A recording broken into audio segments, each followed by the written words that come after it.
Greetings from the Dark Continent, Conscious Caracal here, or Adams Van Sale, here to shine a light on the goings on down south. Tonight's focus is definitely very much on South Africa, but this might be a topic that will influence some other countries as well and might be relevant to many other agricultural sectors across the world. So if you are an international listener, you might learn a thing or two and you might see some things that are relevant to your own country as well. So strap in for a very interesting conversation. I'm looking forward to it.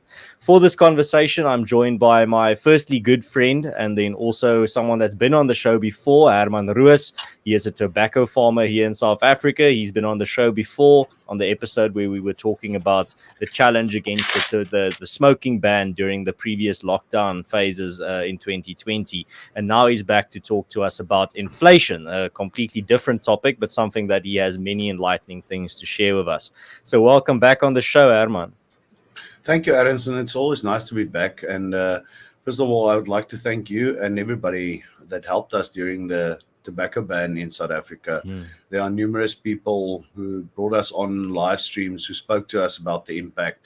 But yeah, as you say, tonight there's a different impact, on the agricultural sector, not just ours in the tobacco industry, but agriculture in abroad. And that is inflation. And how are we going to tackle this tonight? I'm leaving the questions up to you.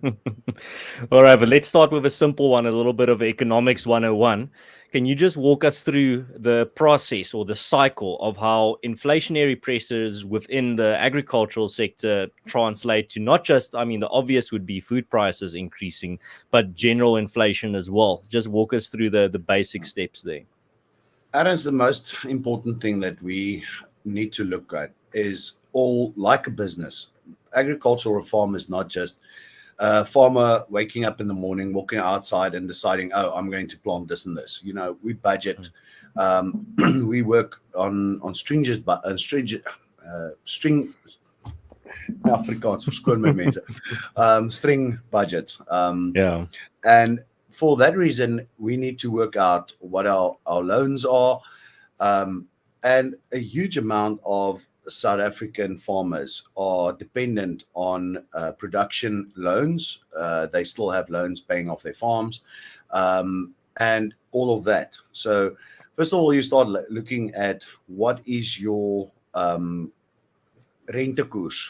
Sorry about that. Yeah, your interest rate. Yeah, interest rate. Yeah, sorry. I written all my things down in Afrikaans, and I need to translate that back to English.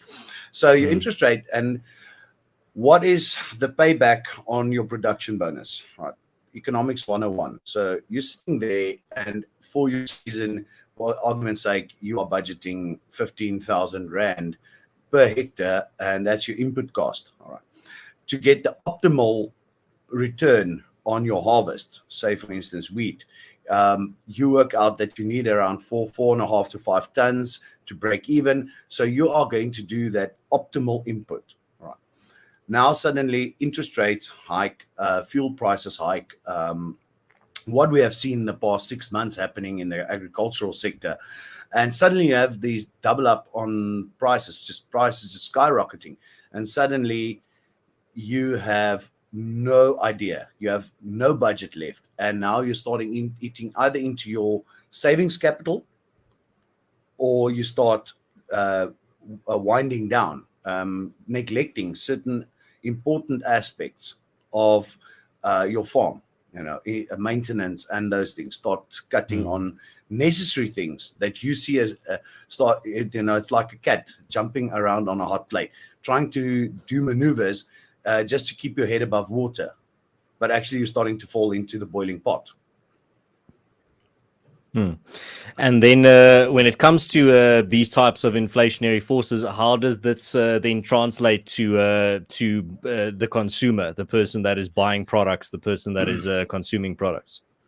And as first, let's take a step back. All right, what is the pressures currently on agriculture? All right, first of all, and to understand where this is coming from and where this is going to you, and where you as a consumer are going to be hit the hardest. First of most all, one of the biggest pressures currently on the South African agricultural sector is land bank. There's a huge problem with land bank. co-ops that lost their loans, loan capability. Land Bank just stopped it. All right.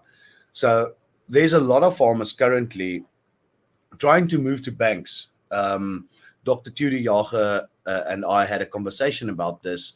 I think it was about last year, about the same time last year when this started happening.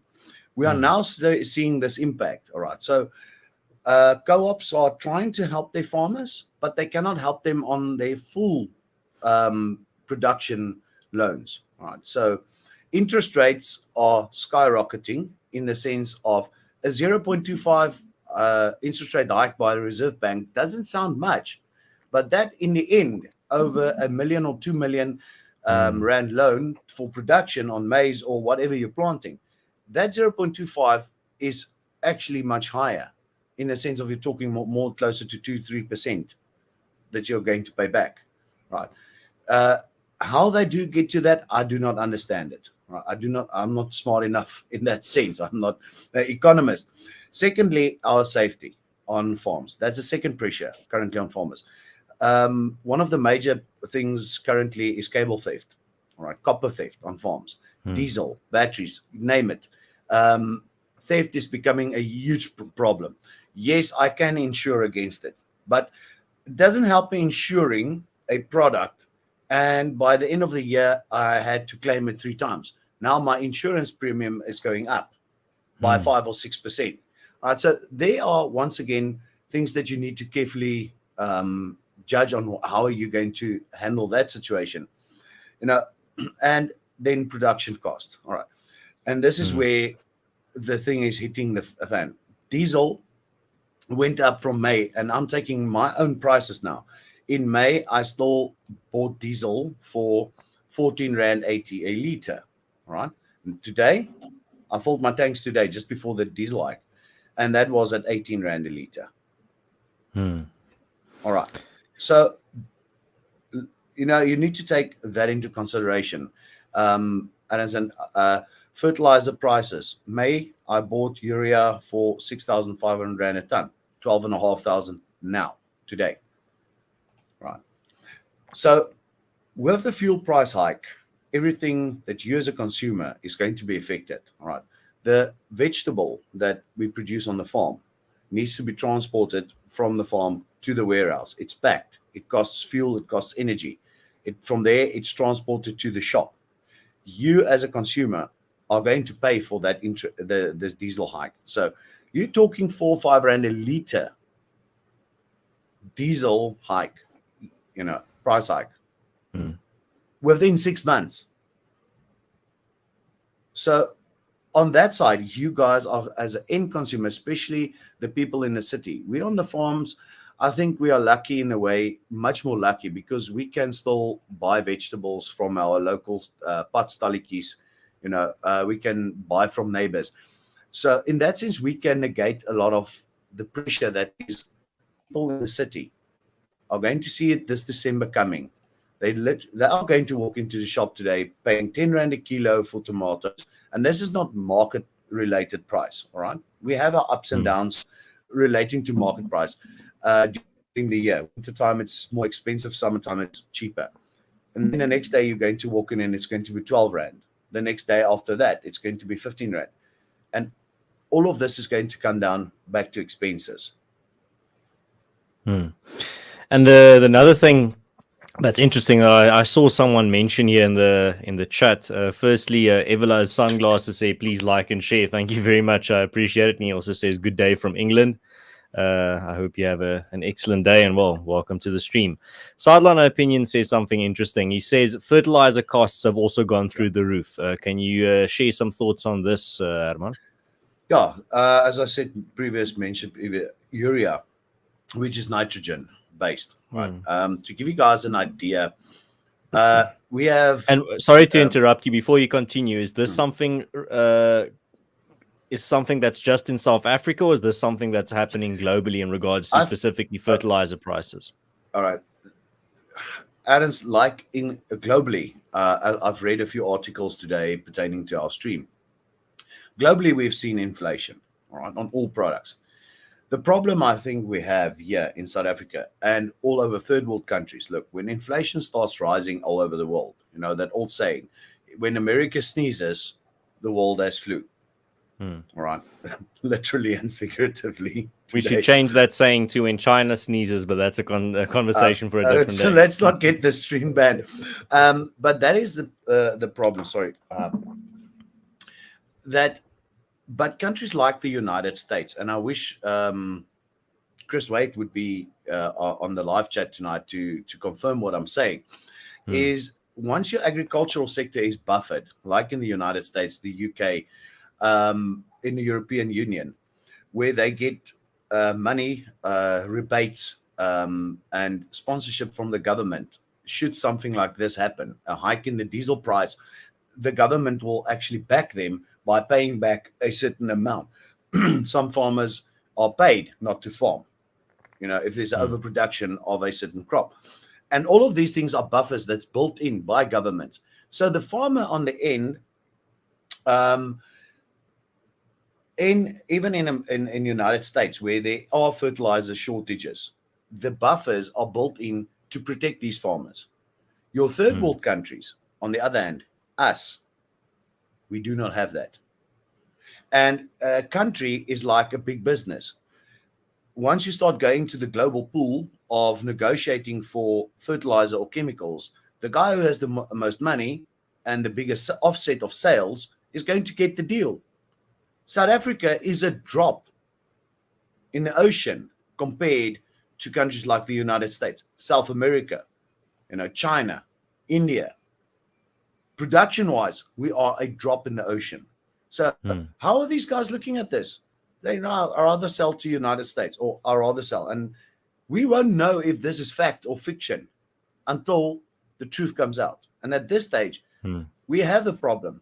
People must understand in the South African context of fertilizer, we have three macro or major components: nitrogen, phosphate, and potassium. Those are the three major components that we need for production. Then it excludes the other micronutrients. Now, but a thing like nitrogen is your cheapest form of fertilizer. Usually it was always. Then you add your phosphates, a bit more expensive, but not that expensive. And potassium, especially potassium sulfate, which is highly expensive. It's ridiculously expensive. Now, to give you an idea, from February, May to May, I bought potassium sulfate for about 9,000 Rand a ton. Right. Last time I heard, we're talking in the ranges for potassium nitrates, potassium sulfates, for between 16 to 21,000 Rand a ton. Right. Monoammonium phosphate. For one of the phosphates we use, MRP, monoammonium phosphate. The guys should Google that. MRP just skyrocketed to doubling it, literally doubling. All right. Fertilizers like KRN, I think it's limestone ammonium nitrate, if I can remember correctly. Guys should just don't scream at me if I've got it wrong in my English. It's kalium ammonium nitrate, oxygen ammonium nitrate. Sorry if I get technical.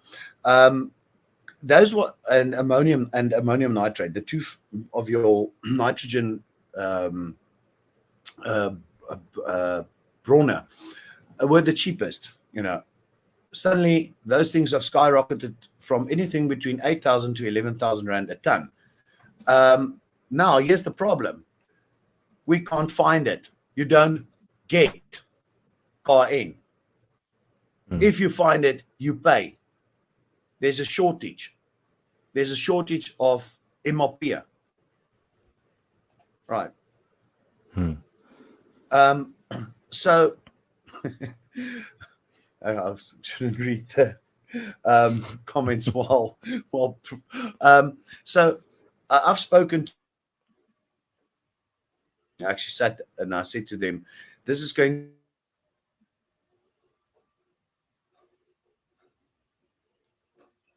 Excuse me, Herman, you're breaking up a bit there. Okay. Let's just wait for your connection to get better. Okay, just repeat Can that. you see me? That's you're right now. Actually, on Monday morning, I sat down with a fertilizer salesperson rep, and I said to them, "What's the situation?" They said, first of all, Um, yeah, I'll get to Triumph. Actually, quite interesting story about Triumph in Podge. Um, most of your fertilizers that you can buy, and even for you as a gardener, you buy a 3-2-1. It's called a mixture. All right, it's got 3-2-1-33 mixture. It means it's then you have to do like a little mathematical equation to find out what's the nitrogen, phosphate, and potassium combinations.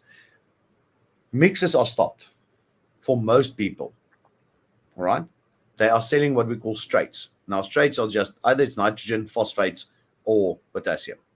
All right, because there's a shortage of fertilizer in South Africa. All right, that's one problem. Second problem, we have a problem regarding chemicals, agricultural chemicals. All right, one of the warehouses was burnt down during the July riots. There was a huge hullabaloo about the environmental impact this has caused.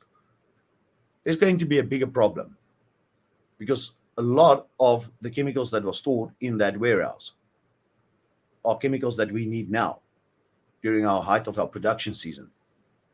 So certain chemicals are running out in shortage. Right. Secondly, flights, active ingredients in chemicals that are needed are not getting into the country to be mixed into to formulate the necessary chemicals. So what happens? Supply and demand. Prices skyrocket because there's a demand, but there's a lack of supply. So I'm willing to pay 4,000 Rand for a product so that I can just get hold of it. Right. To give you guys an idea, last year I use a product called Stewart for bollworm or caterpillars in the tobacco. Last year, I went and looked on my price list. It was 920 Rand a liter. Right? This year, 1,450 Rand a liter. That is not a 6.6% inflation. Right. Calculate as much as you want. Urea going up from 6,500. Last year, actually, we bought it for less than 6,000. It was last year around 5,200, 5,500. To the same period of now, at 12,500 Rand a ton for urea. That's not 6.6% inflation. We're talking more in the range on certain products between 30 and 50% inflation. I did my calculations today, to do a hectare of tobacco, all right, at this current crisis. Look, when I saw this coming, I started buying out most of my chemicals and fertilizer that I need. If I have to do it from scratch, I'm at currently, as is, overall, at a 19% increase, production cost increase. Doesn't sound much, but we're looking at 120,000 Rand a hectare input cost. I'm going up to 145,000 Rand a hectare. Ish, man. That's no, Herman, these numbers add up and they start stacking up as well. No, it's some worrying stuff that you're sharing here. And before we continue, I'd just like to give some attention to the live chat that you like to read. But firstly, guys, if you have any questions or any comments, I put the comments on the screen. And also, if you have any questions, we'll try to get to them throughout the stream. There is some comments that I want to get to before you continue. Sideline opinion says stock theft also a big influence on farmers in South Africa. Absolutely. Dagbreker actually gives a headline here. He says there's a nitrogen fertilizer shortage threatening global crop yields, according to Reuters. Absolutely. Oh, thank you very much for that. We can get into that now. Just going to check here, and then there was one more comment that I wanted to get to. Oh yeah, this one. Dagbreker also says, I plant beans next to my tomatoes. The beans put nitrogen back into the soil, gives me bigger tomatoes. Well, there's a nice tip for you if you have a little vegetable garden there. Herman, any thoughts on some of those comments that I highlighted? I would like to focus on what I think it was Dagbreker, sideline that said about the nitrogen shortage. Oh, yes. I'll put it on screen there. Dagbreker, If I remember correctly, there was a moratorium placed by China on the export of phosphates. All right. There was a rumor going around that China is going to put a moratorium on the export of urea or nitrogen-based fertilizers. Now, look, they are one of the largest producers next to Scandinavia and those countries and America and the United States. But the problem is, to manufacture nitrogen, you need oil. And Joe Biden conveniently went and cut certain oil productions within the United States, stopping a pipeline from Canada to the United States. All right. One of the components are natural gas that is needed to produce nitrogen fertilizer, if I remember correctly. If I'm wrong, guys can correct me. I'm by no way going to be angry, but that's if I remember correctly. So when the world went into chaos with the oil prices and everything, OPEC countries started, dropping their output of oil. Also, the natural gas production went down. So these things, and one of the things is when you produce fertilizer, you need a huge amount of energy. That is why Sasol in South Africa can produce nitrogen fertilizer in the form of KN for us, is that we have the capability to do it. Right. The capability is there. The problem is supply and demand. We still need to import a huge amount of our fertilizer into South Africa. Herman, while we're on the topic of fertilizers, there was a comment that you reacted to, but we didn't get into it. Yes. You were talking about another thing. It was so. Let me just read it for the people that are listening that don't see the screen. Sideliner Opinions in the chat says Triumph Fertilizer started in Potchefstroom and was a massive fertilizer producer. Yes, it started off, I think, in 1967. Correct. Yeah, 19. Yes, I've been too long into Brits. Hey. My English is sucking, so sorry for the English guys out there. It started off as Triumph, with Louis Late actually being spearheading Triumph, and later was bought out by Kainoch. And in 2004, the plant shut down. The cost was for Kainoch just too high to keep the plant open. And it was one of the best utilized fertilizer plants within South Africa. They reopened it again currently a few years ago under the name of Triumph, but I do not know if it's successful at this stage. But I remember the day I was still a student back then, and in 2004 when a family of mine worked at Kainoch at that stage, and they were all retrenched. I will always remember that day. Starting out as a small fertilizer company and ending up as a fertilizer manufacturer under the name of Kainoch, a brand name that was well known throughout South Africa, a unique South African brand, Kainoch. And today, nothing left of it because of increasing costs. Right. Before we continue, just here, a very feel-good comment here from Yiz, who's just dropped in to say, busy working lately for holiday season. Haven't been able to chat in live streams much, but wanted to pop in while I had a minute to say God bless and wish you a Merry Christmas. Well, God bless you as well, Yiz, and have an incredible Christmas season. And I hope you and your family and your loved ones have a blessed season indeed. And then, and then I just saw a funny comment here from Sideliner Opinions who says AfriForum must start making fertilizer. Herman, is that a profitable business to go into? It seems like it's a bit cutthroat and the costs are a bit high. Look, I'm telling you, I think if you speak to fertilizer sales representatives, it is a cutthroat business because there's so much fertilizer that is imported into South Africa under different brand names. If you just start naming, we have Omnia, we have Yara, there's so many brand names. I can't remember. So what about Forum Fertilizer? It might work. You might have good sales and also get some. It's a member benefit you get if you sign up as a member of AfriForum. There's a good chance you're a farmer or you have a garden, you get a free packet of Forum Fertilizer. Yeah. And then Herman also, Hardy Dave says, hi Herman. Hi Hardy Dave. As I think South Africa's market is currently saturated. There are so many people trying to move that we call them fly-by-nights, right? We have our fixed sales representatives, both the chemical industry and also the fertilizer industry. And I think we're going to see more of this happening again. Right? So you have a lot of people trying to move in with products.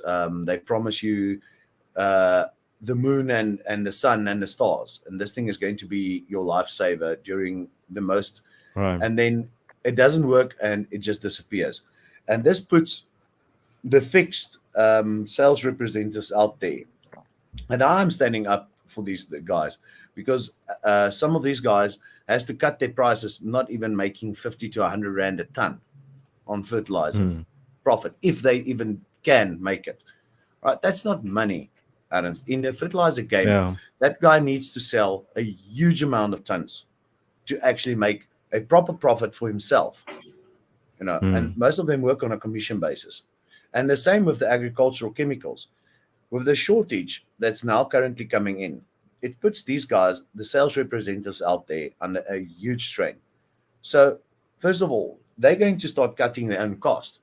First of all, probably, and most often, if there's sales representatives watching this channel, don't kill me for what I'm going to say, but I think that's the reality for you guys. And I do think they're all watching because I've shared the link with them. Eventually, they'll have to start cutting back on visiting their farmers, trying to cut their own costs. Right. So less visits to the farmers means less opportunity for them to do sales, and also less time spent with the farmer because they sometimes spot things that we as farmers don't see. That third eye, that walking through your field and say, "Hey, Herman, listen here. You need to do this and this. I see this and this problem." Although I've been there an hour before him, you are becoming, you just don't see the problem unfolding that easily. And this has as a chain reaction. All right. How does this affect the consumer eventually?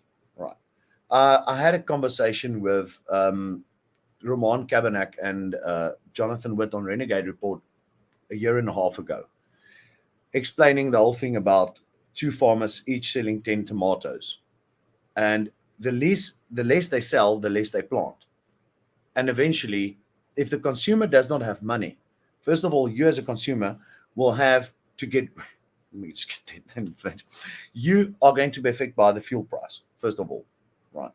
Your hike in your prices of your vegetables, your normal consumer goods, your toothpaste that you buy, your basic stationery, everything that you use on a daily basis are going to be increased in price due to the fuel and the this fuel hike. First of all, you're going to have less money to spend. So instead of buying 2 tomatoes a day, you're going to buy 1. Right. And then a week later, less money in your bank account, you're going to buy a tomato every second day. So how does that affect us? We need to either increase our price. Now, eventually, I'm going to tell the buyer, listen here, but you are only buying 5 tomatoes now from me a week, where you bought 10. Now I'm going to charge you 10 Rand a tomato. He's going to say, it's fine, I'm going to pay it. Adams, but now you're going to pay 15 Rand to mitigate the cost. Right. So that is slowly going to pick up over the December holidays. We have heard things that our fertilizer problem might only be solved by next year, March. That's the end of the plant production season. That's a big problem. That's very bad. Maybe for our international listeners, just to explain why that's so bad, can you give a very brief overview of how our planting seasons work? All right. Mostly in South Africa, we start on the summer. We have our summer crops, which is maize, potatoes, tobacco, like in my case, soybeans, your summer grains being planted. Vegetable production goes into overdrive. Our fruit, grapes, oranges, everything. Around 80% of South Africa's production starts August, September, and runs through up until April, mid-May, before the winter hits. Then from May on, we have our winter crops, which you see is your cabbages, your winter grains coming in, wheat. Those are the things that's produced during the winter time. One of the major things in South Africa is frost. Frost is detrimental to our winter crop production. So our northern part in South Africa, up Tzaneen, Letsetele, those areas, they can do vegetables during the winter time if they're not affected by the cold front, as has happened this year. So we have that bit of a problem. So and I think it's most all over the world. We have a window of time, and currently we are now mid in our highest production for food security in South Africa is now.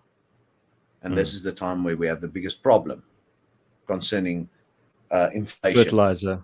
Yeah. Fertilizer. So that is we're going to, as by my judgment, and I might be wrong, there's a lot of fair weather economists out there, agricultural economists out there saying this won't have impact, and the inflation is only about 6%, 6.6%. I actually saw one today, and I thought to myself, how the heck did you get to 6.6? Either you are just sitting behind a computer drawing up spreadsheets and manipulating the data, or you are missing the whole point. And this thing will start hitting consumers now, December, and up until January, February. This is when I think we're going to see the hardest hit on our consumers. It's going to be from maybe January, February onwards. All right. Before we continue, just to highlight some more questions and comments here from the chat. Sideliner Opinion says there's enough free crap in South Africa for AfriForum to make cheap recycled fertilizer. That's a good point. Emil Albacini says, with our farmers having the knowledge like Herman is showing here, our country might just survive all of this. Thanks for all the hard work, Herman. You have our full support. Thanks, and Emil. Then Tricky, who says Adam's got some sun, looking good, brother. Thank you very much, Tricky. Yeah, no, I was me and the girlfriend were at a festival this weekend with some friends, and it was very nice. And I got some sun. I really enjoy it. Some good vitamin D. It's good for you. And then also here's a question, Herman, and I'd like to hear your thoughts here. So Hardy Dave says, is there an opportunity to do self-sufficient composting? It's a smaller and more spread out operation. I wonder about new business models. How can this aid the, I don't know what Unveed rebellion is. Hardy Dave, yes. For the small, let's say, vegetable farmer in the city, this is going to be, compost is going to be a feasible option. You must understand, once we start looking at commercial production of a product, we're not talking 5 square meters. We're talking anything from 5 up in hectares. All right. To give you a broad spectrum idea, we have dry land maize being farmed. One farmer will do 1,000 hectares. Now, to get the compost equivalent of nitrogen, the nitrogen that is available, I think it's about between 0.5% to 2%, depending on what compost you use. Right. So 0.5% of nitrogen per ton of compost. Do that calculation. How many tons of compost would I need to fertilize a hectare to get to 400 kilos of nitrogen per hectare? Right. Roughly estimate. We won't have any plants left in South Africa. That's the realization that we have to focus on. We will literally have to deforest South Africa, and that within a year, just to produce enough compost to fertilize the soil. Right. So to give a leader, for the smaller gardener, composting is the best effective way of steering clear from buying fertilizer. Yeah, and the rising prices. On the rising prices. For you who has a vegetable garden at home, proper compost is always a good thing. There's always good bacteria. There's always good soil to add to everything. But in a broad spectrum, it has been tried previously. Guys have tried making compost pellets, adding small amounts of nitrogen or fertilizer into it, trying to get something going. But in the end, the expenses, and that's the problem with South Africa, our expenses in producing a product to finally get it to the end user. It's what's killing our industry. It's not the lack of knowledge. We have amazing ideas out there. I have met people in the field of science, agricultural science, having brilliant ideas, right? We have scientists that's really on top of things, developing new methods, new ideas. The problem is, let's start with a simple thing like the registrar in South Africa. I spoke to a person today. We were out doing in field trials that they are doing here by me for a agricultural chemical. And I just wish, I know there's guys out there currently watching this and if they can confirm this. To register a new agricultural chemical can take anything from a year to 4 years. All right. I'll get to that as well. So quite an interesting topic. So 4 years, for instance, to register an agricultural chemical that is direly needed in a certain problem, to solve a certain problem. The registrar just doesn't care, all right, to get fertilizer registered, because you can't just bring in fertilizer. It needs to go through trials and it needs to be registered. It just doesn't happen. Our registrar is in shambles. So before we do you want to finish that thought?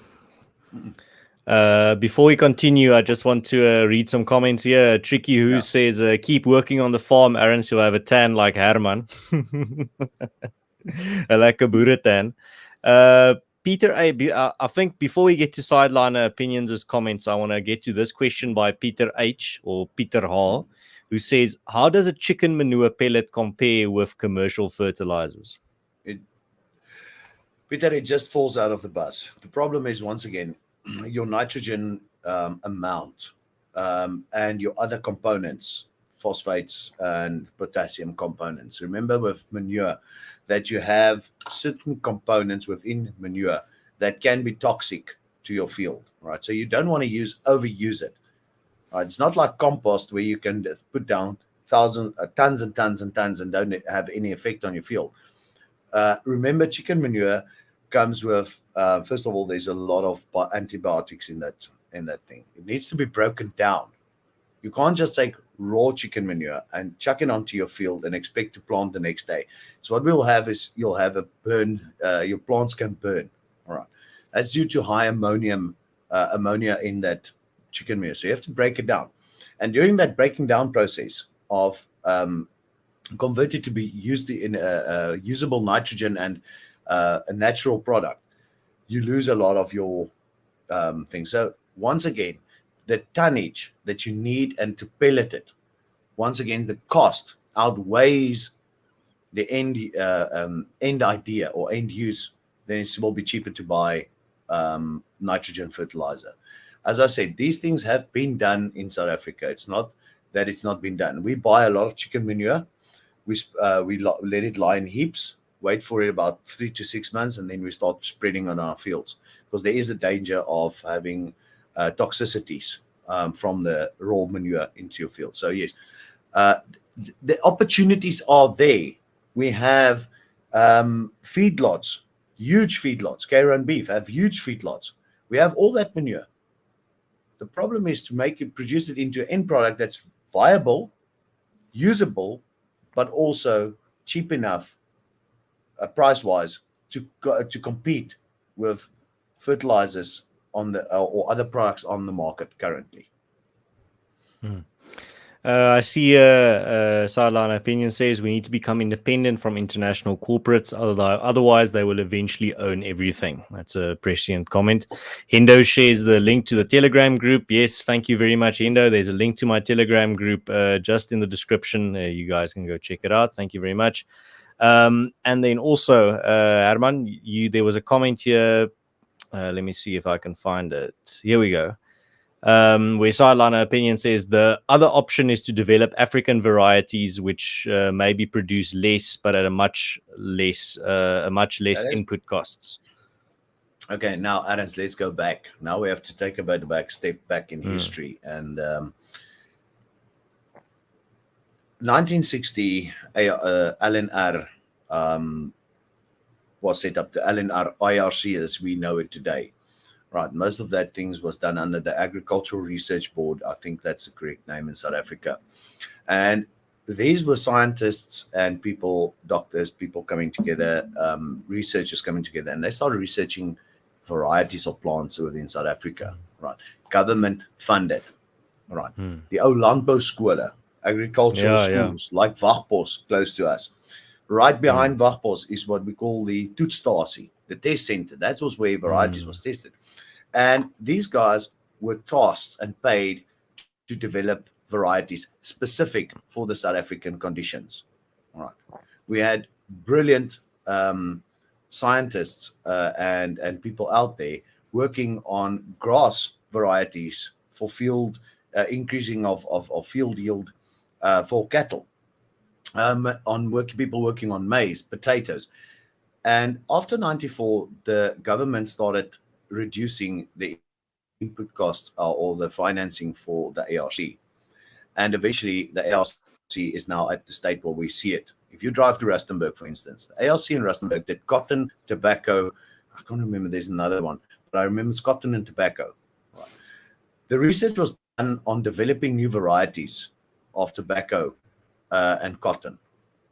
Right. Nothing's happening there anymore. Right.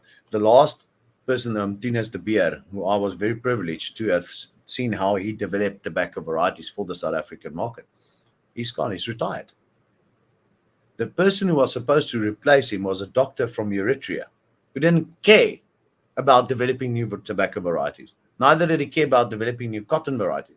So it's cheaper for people to import seed now, test these seeds, a variety of seeds under South African conditions, see, okay, variety A, B, and E fits the South African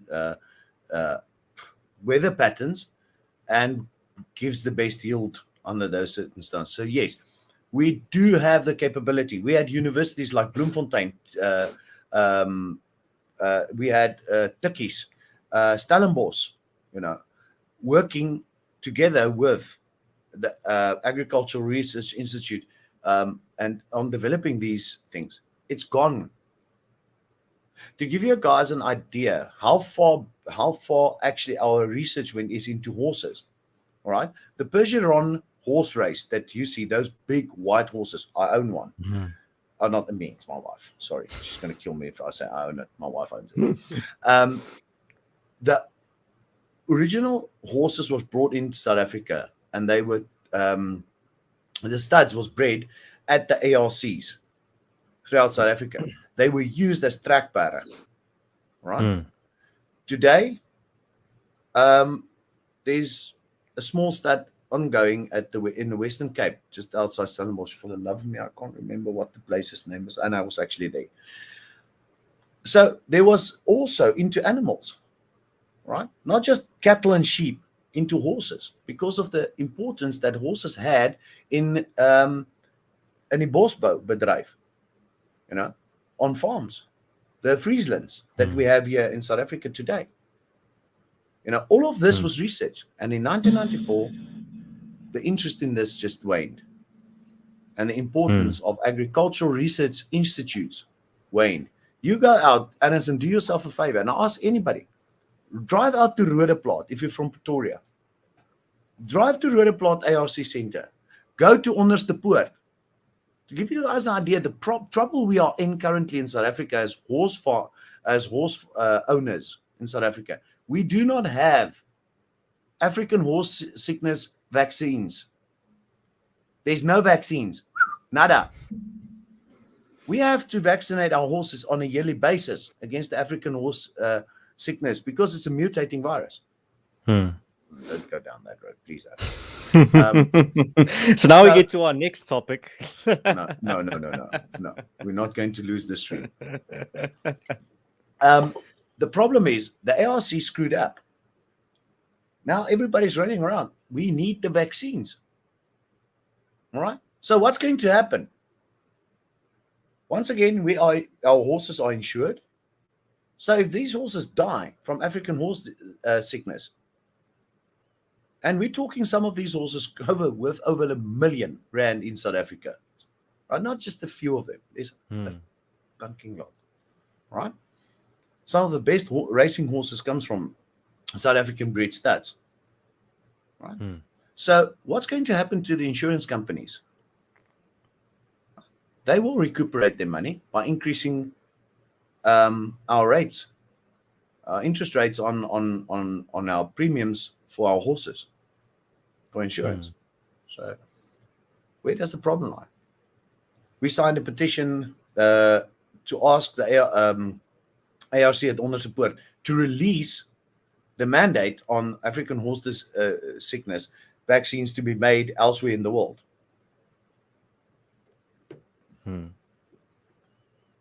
It's just a broad view. Yeah. Before we continue, I just see a very interesting fact that Sideliner Opinions put in the chat. He says lupines were developed in Malmesbury by Bakumu to add carbon to the soil. Was a huge industry. That's a very interesting fact. I didn't know that. Malmesbury is my hometown. So yeah, I'm going to write this down. What so this fact? Yeah. Yeah, because I know it's a flower. Yeah. But yeah, and I see Hardy Dave says our history is really inspirational. It is. Especially well, Herman can talk your ear off about agricultural history in South Africa. I think you had enough of that while we were going down to Underberg. It is. So yeah, that's true. And if I can broaden the aspect, it's one of the things is, if you take our history, Adams, from after the Anglo-Boer War, people came back to the farms. Nothing was left of the verskroeide aardebeleid. Scorched earth. A scorched earth policy, yeah. Nothing was left. Homes were burned down. Cattle were shot. Animals, there was nothing. And how our forefathers took that and within 60 years built farms and industries. In the case of Triumph, 67 jaar later,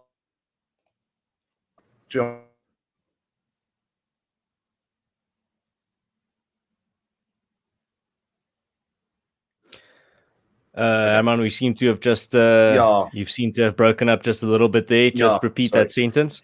No, I say we have the capability of rebuilding. Right. If we look at everything that's bad that's happening, prepare yourself. Strap in. Don't go and spend money unnecessary. Right. So guys, no Hindu. Tow horses. I thought he said I only own 2 horses. Yeah. Shouldn't look at the comments. Strap yourselves in, guys. We're going to go through a rough ride. All right, not just for us as farmers. Maybe before you continue, Herman, maybe just let me preface that with a question. What would your warning be to consumers and to farmers, 2 separate paths? My warning to consumers: strap in. Pull that belt tighter, like old Tito Mboweni said, and this is not a joke. Don't go spend money on unnecessary dainty things. Spend money on what you need. We do not know what will happen with all the increases. Are we going to see another interest rate hike from the Reserve Bank? We're not sure. Right. Save your money where you can. Right. Don't think that platinum credit card of yours, because you can swipe it at Woolies, you have to pay it back. Right? As a consumer, spend wisely. And when you do spend on food, spend on proper food. Feed your family to the best you can. Stay away from junk food. Stay away from KFC. It's expensive. Please do that. And I ask the consumers out there today, challenge me this. And I'm putting a challenge on them.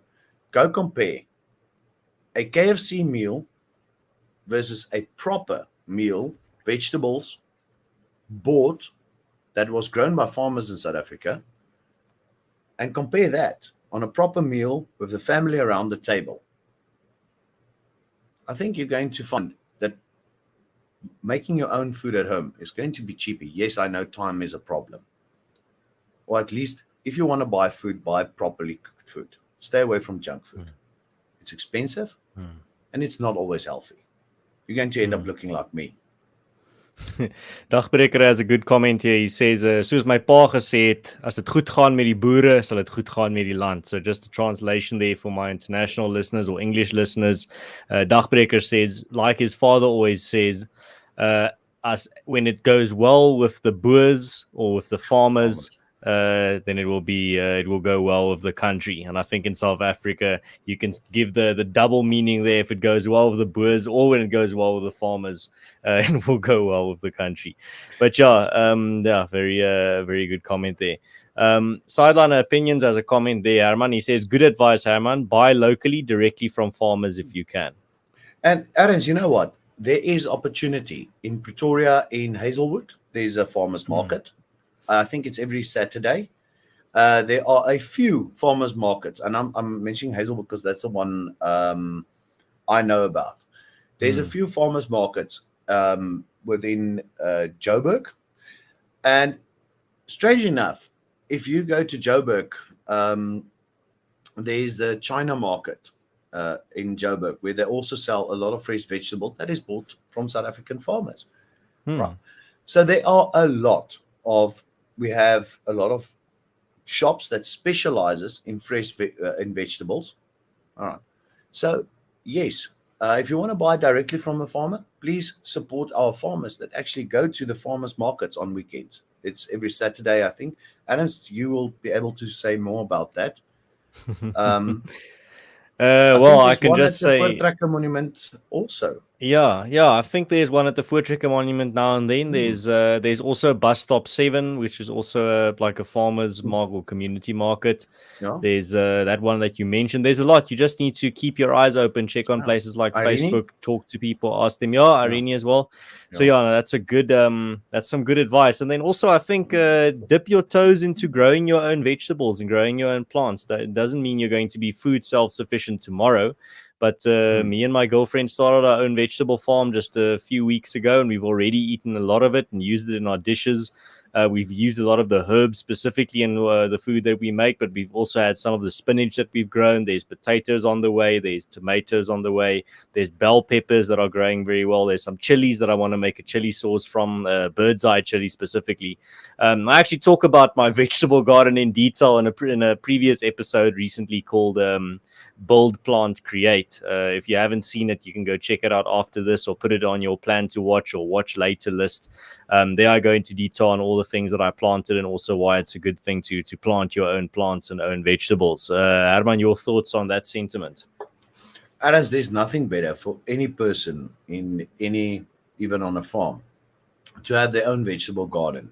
It gives you a sense of belonging. It brings you back closer to nature. It also teaches you the small responsibility that we as farmers have just on a larger scale. Right. Just to understand, even if you don't do it as to become, you will never be able, I think in the city sense, there are very few small percentage of people that can say they are totally independent of buying vegetables from the farmers, and there are very few. I think the percentage would be very low.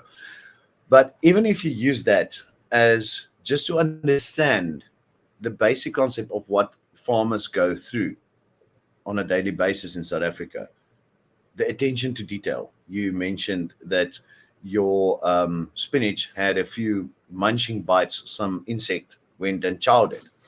That happens. But also to learn, what do we have to do to bring that spinach to your table without those munching bites on it and not making it chemically harmful so that you cannot eat it, so that it's still safe and edible. To have that, I think will give people a more responsibility and understanding how the cycle is. I encourage people to start vegetable gardens. I think it's just the best do a thing they little can bit. do. Yeah, and I see Peter Haas says, I have tomatoes, brinjals, peppers, spinach, onions, and maize. Well, very well done. That's a very impressive list. Then he says, and chickens. Chickens are the easiest livestock to have. They just do their own thing. As long as they don't bother your neighbor, then and goats. Don't forget goats. They're never on your Gentle farm. They're always Inflatables in. also says hello, yellow. Hello, Gentle Hi. Inflatables. Very Hi. nice to see you. What were you saying there, Herman? Before I cut you off? I say goats. Goats. Oh If you want yeah. if you want goats to stay on your farm, you offload them on your neighbor's farm, because they never stay on the farm. They shoot. It's just a farmer's joke. Sorry if you know.